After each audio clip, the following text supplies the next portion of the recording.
Vous avez déjà entendu parler du tournage maudit d'Apocalypse Now ? Après Apocalypse Now, j'ai réalisé que je ne serai plus jamais un jeune réalisateur, déclara Francis Ford Coppola alors qu'il présentait son film au Festival de Cannes, d'où il repartira auréolé de la Palme d'Or, ex aequo avec Le Tambour. Aucun autre film des années 70 n'a attiré à ce point l'attention avant même que le film ne sorte. Il est aussi impossible de dissocier le succès incontestable du film des circonstances hallucinantes qui ont entouré sa création. Prévu pour durer 6 semaines, le tournage s'est étalé sur 16 mois, entre mars 1976 et août 1977. Situés aux Philippines, les plateaux de tournage ont dû subir rien de moins qu'un ouragan, la crise cardiaque de l'interprète principal Martin Sheen, caché à la production par un Francis Ford Coppola terrifié à l'idée d'un arrêt du film, l'attitude de Marlon Brando qui ne connaissait pas son texte et avait à peine lu le script avant de débarquer, les problèmes de drogue divers et variés. Décrit par de nombreux témoins comme de plus en plus mégalo et paranoïaque au fur et à mesure du tournage, Francis Ford Coppola a investi une grande partie de son argent personnel dans l'aventure, menacé à plusieurs reprises de se suicider et perdu plus de 40 kilos.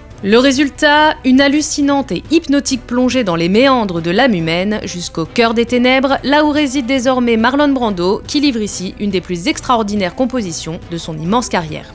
L'horreur a un visage. Et il faut se faire une amie de l'horreur. Pour plus d'anecdotes sur les plus grands films de guerre, rendez-vous sur notre chaîne YouTube.